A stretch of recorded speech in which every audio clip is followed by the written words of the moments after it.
अहोभाग्य है जिनको ये अभिमान है कि मैं श्यामाजू का हूं। इस अभिमान में इतनी सामर्थ्य है, कैसी भी अंतःकरण की स्थिति हो, कैसी भी बाह्य परिस्थिति हो, वो ऐसे दिव्य रस को प्राप्त हो जाएगा जहां किसी साधना से भी प्रवेश नहीं होता। ये अभिमान आना कठिन है। हमारे माई श्यामाजू को अभिमान, जैसे किसी को धन का अभिमान होता है, विद्या का अभिमान, कुल का, बुद्धिमत्ता का, कई तरह का, लेकिन धन्य भाग है जिनको ये अभिमान आ जाए, हम श्री श्यामाजू के बल अभिमानी।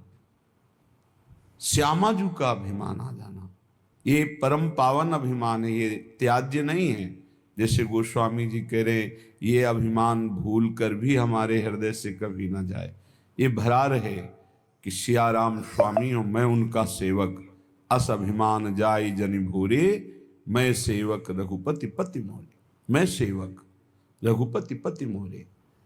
हमारे माई श्यामाजू को अभिमान, ये अभिमान समस्त दोषों का नाश कर देता है। ये अभिमान उत्तम गति प्रदान करता है। इस अभिमान का फल क्या है? निरखत रहो। जैसे देहाभिमान में हम कभी शरीर का बैठकर चिंतन ध्यान करने की चेष्टा नहीं करते, हर क्षण स्वाभाविक चिंतन होता है, हर क्षण ये हमारे ध्यान में बसा रहता है तदात्म भाव से, मैं पुरुष हूं। देखो, शयन के बाद जब हम उठते हैं तो इस तदात्मका का फल देखो कि हमको ये नहीं सोचना पड़ता कि मैं स्त्री हूं कि पुरुष हूं, मैं कौन हूं। वो तत्काल अभिमान जागृत रहता है। ऐसे ही जब भागवती का अभिमान होता है, जागृत स्वप्न सुषुप्त स्फुरत में राधा पदाब्ज छटा, भजन करना थोड़ी पड़ता है। ऐसे अभिमान वाले के हृदय में हर समय तदात्म भाव से भजन होता रहता है, पर ये बहुत कृपा पात्र के हृदय में आता है। ऐसा नहीं कह सकते कि बहुत साधना के बाद आता है, नहीं। असाधन युक्त, साधनहीन, यदि वो कहीं भगवत कृपा से दुर्लभ बात महापुरुषों का संग पा जाए और उसके हृदय में बैठ जाए, मैं तो अब एक बात पकड़ लिया, कुछ बने न बने, मैं श्यामाजू का, श्यामाजू हमारी, बस मैं श्यामाजू का, श्यामाजू हमारी, ये अंदर बढ़ता चला जाए और ठसक बन जाए। ये ठसक बन जाए हमारे माई श्यामाजू को अभिमान। बहुत सुंदर। इसका तभी माना जाएगा कि आपके अंदर ये अभिमान आ गया है जब निरखत रहूं हर समय श्यामाजू लालजू, पलक नहीं बिसरूं, पलक झपकने के समय को भी इनका विस्मरण न हो, जैसे देह का। नयन निरूप लुभान अली माधुरी श्याम सुंदर की, ये सर्वस जीवन प्राण हमारे माई श्यामाजू को अभिमान। ये लालजू की जीवन सर्वस्व प्राण है, और हम आश्रित जनों के प्रति अत्यंत वात्सल्य सिंधु उमड़ता रहता है। दासी वत्सला कर ही राधा। इसलिए इस कलिकाल में और कोई विशिष्ट साधन बन जाए, बड़ा भाग्यशाली, पर हम प्रणाम करते हैं उसको। हमें हमारा साधन भी श्यामाजू हैं और हमारी साध्य भी श्यामाजू हैं। अगर साधन और साध्य श्यामाजू हैं तो असाधनों की सामर्थ्य नहीं कि प्रवेश कर सके, और जहां असाधनों का प्रवेश नहीं है तो जीते जी वो जीवन मुक्त परम पद आनंद में है। उसे कोई परम पद और नहीं चाहिए। जो हर समय प्रिया प्रीतम को निरखता रहता है, हर समय उनके सुमिरन में रहता है, उनकी ठसक में रहता है, इससे बड़ा परम पद और क्या हो सकता है। इसलिए बहुत बढ़िया अवसर मिला है।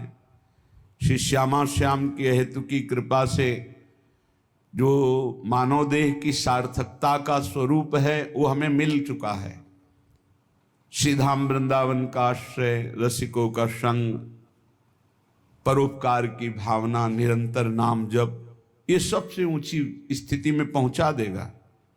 परोपकार की भावना और निरंतर नाम जप का अभ्यास, श्री धाम वृंदावन का आश्रयवास, जो सौभाग्य मिले, इसी से बहुत अध्यात्म की ऊंचाई पर आप चढ़ जाएंगे।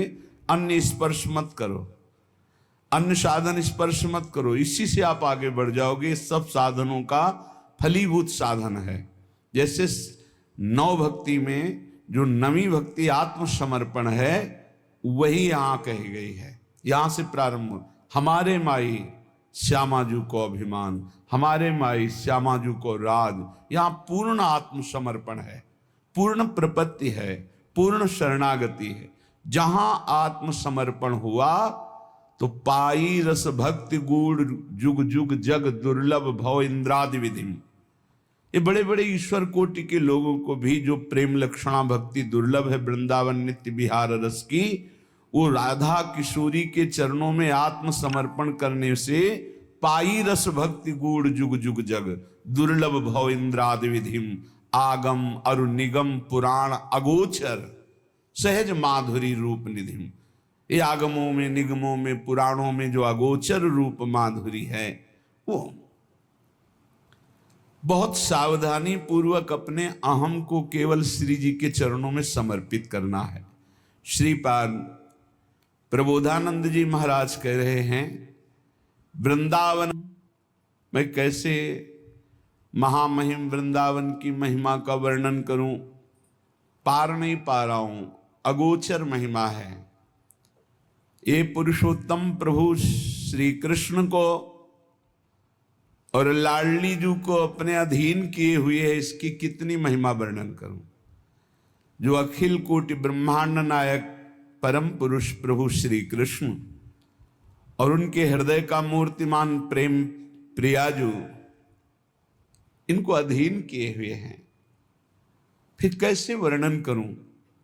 वृंदावन की महिमा वर्णन करने में बड़े बड़े महापुरुष कंपायमान हो जाते हैं, प्रेम शिथिल हो जाते हैं।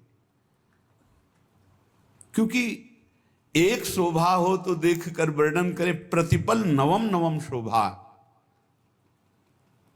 सबको आनंद प्रदान करने वाले प्रभु श्री कृष्ण आनंद समुद्र, और आनंद समुद्र को आह्लाद देने वाली श्री लाडली जू, और लाडली लाल को आनंद देने वाला वृंदावन, कैसे महिमा वर्णन करे। जब लालजू की महिमा को वेद नेति नेति कहते हैं, फिर राधा तत्व तक तो पहुंची नहीं, वेद पुराण निगम आगमों की।